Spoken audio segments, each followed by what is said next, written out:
வணக்கம்.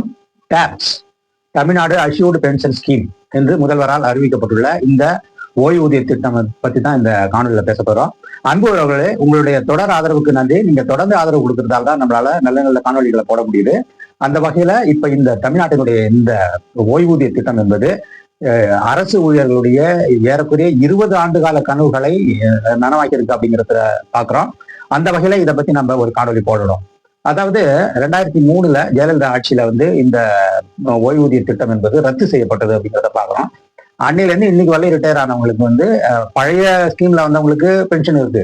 ஆனா 2003க்கு அப்புறம் இன்னைக்கு வரையும் ரிட்டையர் ஆனவங்களுக்கு பென்ஷன் கிடையாது அப்படிங்கிறது ஜெயலலிதாவுடைய ஒரு அராஜக போக்கால எடுக்கப்பட்ட ஒரு முடிவால் அவ்வளவு ஊழியர்கள் பாதிக்கப்பட்டிருந்தாங்க அப்படின்ட்டு பாக்குறோம். இப்ப இந்த ஓய்வூதிய திட்டம் என்பது பழைய முறையிலேயே ரிவைவ் பண்ணப்பட்டிருக்கு. அதாவது ஜெயலலிதா சில மாற்றங்களை கொண்டு வந்தாங்க. அதையும் மீறி முன்ன கலைஞர் கொண்டு வந்த போது என்ன திட்டம் இருந்ததோ தமிழ்நாடு அரசாங்கத்துல அதே மாதிரியான முறையில இந்த ஓய்வூதிய திட்டம் கொண்டு வரப்பட்டிருக்கு அப்படிங்கிறத பாக்குறோம். இதுல முக்கியமான அம்சம் என்னன்னா, அந்த ஒரு ஊழியர் ரிட்டையர் ஆகிற மந்த்ல உள்ள அந்த சம்பளத்துல 50% அவங்களுக்கு ஓய்வூதியமா கிடைக்கும். ஆனா இவங்க கான்ட்ரிபியூஷன் எவ்வளவு பண்ணுவாங்கன்னா 10% தங்களுடைய பேசிக் டிஏவில் மாசம் மாசம் 10% அரசாங்கத்துக்கு கொடுப்பாங்க.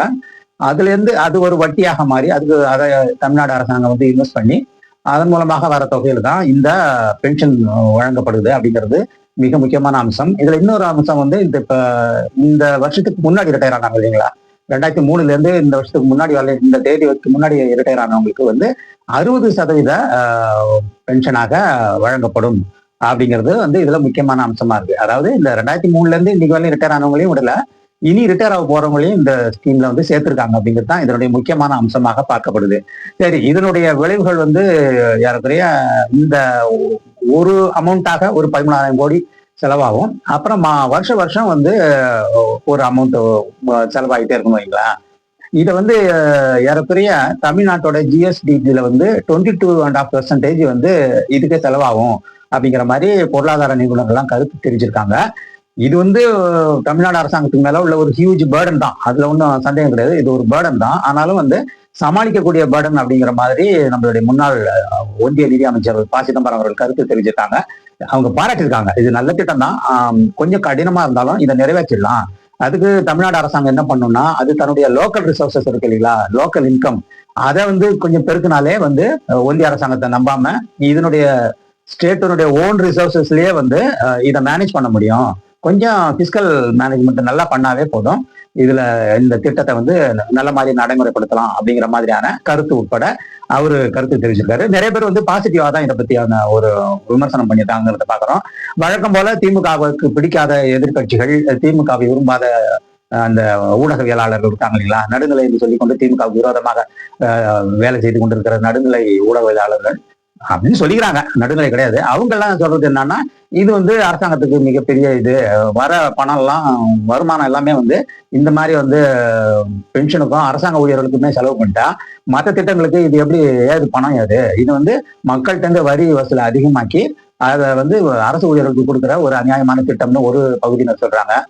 இன்னொரு பகுதியினர் என்ன சொல்றாங்கன்னா, இதன் மூலம் விலைவாசி தமிழ்நாடு அரசாங்கம் ஏற்றிடும், எல்லா பொருளும் அது கரண்ட் விலை ஏற்றும், டிரான்ஸ்போர்ட்ல கைய வைக்கும், இன்னும் என்னென்ன முடியுமோ அதுல எல்லாம் ஏற்றி மக்களை பிழிஞ்செடுத்து அதன் மூலமாக இந்த அரசு ஊழியர்களுக்கு இந்த மாதிரியான ஒரு இது தேவைதானா அப்படிங்கிற மாதிரி ஒரு கருத்து உட்படவும் பேசிக்கிறாங்க. ஆனா என்ன மாதிரியான விமர்சனங்கள் வந்தாலும் பொதுமக்கள் மத்தியிலும் சரி, அரசு ஊழியர்கள் மத்தியிலும் சரி, இது ஒரு நல்ல திட்டம் தான். ஏன்னா ஒரு 30 வருஷம், ஒரு 20 வருஷம், 30 வருஷம் ஒரு அரசாங்க வேலையில இருந்துக்கிட்டு ரொம்ப அந்த வர வருமானத்திலேயே குடும்பத்தையும் ஓட்டிக்கிட்டு பிள்ளைங்களுக்கு கல்யாணம் பண்ணி எல்லாம் பண்ணிக்கிட்டு இருக்கிற சூழல்ல, ஒரு சேமிப்பு இல்லாத ஒரு சூழல்ல கடைசி காலத்துல அரசாங்கமே இது ஒரு சேமிப்பா கொடுக்கறதுங்கிறது அது ஒரு நல்ல திட்டம் தான். மாசம் மாசம் 10% குடிச்சுக்கிறாங்க இல்லைங்களா சம்பளத்தை, அதுல இருந்து ஒரு பகுதி எங்களுக்கு பென்ஷனா வர்றது இது ஒரு நல்ல திட்டம் தானே, எங்களால சேமிக்க முடியல, அரசாங்கம் எங்களுக்காக சேமிச்சு கொடுக்கறதுல இதுல என்ன தப்பு இருக்க போகுது அப்படிங்கிற மாதிரி அரசு ஊழியர்கள் சமாதானம் அடைகிறாங்க. பொதுமக்களுக்குமே இதை வரவேற்றுதான் அறிக்கை விட்டுருப்பாங்க. நிறைய பொதுமக்களுடைய பேட்டியிலேயும் இது நல்ல விஷயம் தான், இது ஓரளவு இந்த மாதிரி பென்ஷன் இருக்கு அப்படிங்கும் போது அரசாங்க ஊழியர்கள் ஓரளவு லஞ்சத்தை தவிர்ப்பாங்க. ஏன்னா நமக்கு பின்னாடி ஒரு சேவிங்ஸ் இருக்குங்கிறதால நம்ம இப்ப நேர்மையா உழைக்கணுங்கிற ஒரு நல்ல எண்ணமும் வரும் அப்படிங்கிற மாதிரி தான் பொதுமக்களுடைய கருத்து இருக்கு. அதே சமயம் இது 10 ஆண்டுகள் ஒருத்தர் அரசு ஊழியரா இருந்துட்டாலே போதும் இந்த பென்ஷனுக்கு எலிஜிபிலிட்டி வந்துடுது.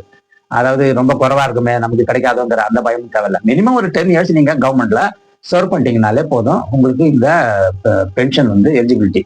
ஆக இது எந்த அம்சத்துல பார்த்தாலும், அதாவது அந்த அரசாங்க ஊழியர்களுடைய அவங்க சைட்ல இருந்து பார்த்தாலும் சரி, இல்ல அரசாங்க சைட்ல இருந்து பார்த்தாலும் சரி, இல்ல பொதுமக்கள் சைட்ல இருந்து பார்த்தாலும் சரி, இது வந்து ஒரு சோசியல் வெல்ஃபேர் கவர்மெண்ட் இருக்கு இல்லைங்களா, சமூக நலன் சார்ந்த அரசாங்கம் அப்படிங்கிறதால இது ஒரு கேபிட்டலிஸ்ட் அரசாங்கத்துக்கு இது பெரிய ஒரு எதிரி திட்டமா தான் இருக்கும். ஆனா இது ஒரு இந்த அடிப்படையில வந்து நமது தமிழ்நாட்டு அரசாங்கம் வந்து ஸ்டேட் கவர்மெண்ட் வந்து ஒரு சோசியல் வெல்ஃபேர் பாலிசி உள்ள ஒரு அரசாங்கம்.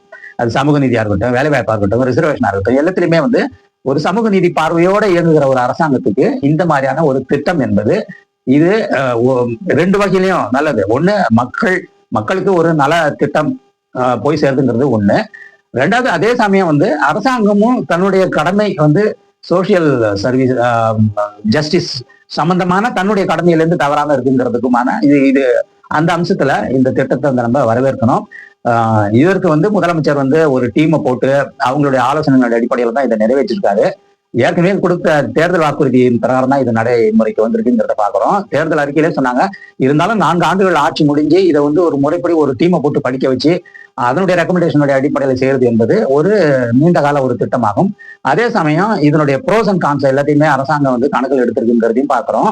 இது ஸ்டேட் கவர்மெண்டோட தன்னோட நிதியிலேருந்து இதை வந்து மேனேஜ் பண்ணிடலாங்கிற ஒரு நம்பிக்கை வந்து அரசாங்கத்துக்கு, குறிப்பாக முதல்வர் ஸ்டாலினுக்கு இது இருக்குங்கிறது தான் வந்து இதுல பாராட்டத்தக்க அம்சம். வந்து ஒன்றிய அரசாங்கத்தை நம்பாம நம்மளுடைய ஓன் ரிசோர்சஸ்லயே வந்து இதை கொஞ்சம் வந்து நிதி மேலாண்மை நல்லா பண்ணாலே போதும், இதை அருமையா செயல்படுத்த முடியுங்கிறது வந்து மாநில அரசாங்கத்தினுடைய ஒரு மிகப்பெரிய ஒரு ரெஸ்பான்சிபிலிட்டியா நமக்கு வருது.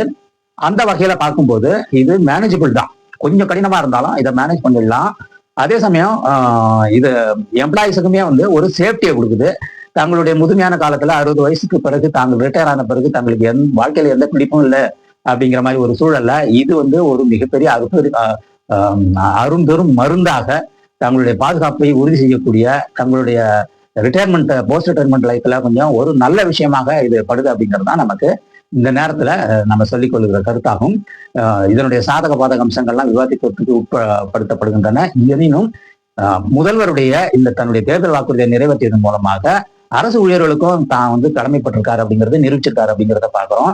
ஆக எதிர்கட்சிகள் என்ன சொன்னாலும் சரி, எதிரிகள் என்ன சொன்னாலும் சரி, இந்த திட்டம் வந்து அமலுக்கு வந்தது ஒரு ஒரு பாசிட்டிவான அம்சமாக பார்க்கப்படுகிறது. அதுலயும் தேர்தல் வர இந்த நேரத்துல இந்த திட்டம் மிகவும் பயனளிக்கக்கூடிய திட்டமா இருக்கும் அப்படிங்கிறது தான் நம்ம இந்த நேரத்தில் சொல்லிக்கொள்ள ஒரு கருத்தாகும்.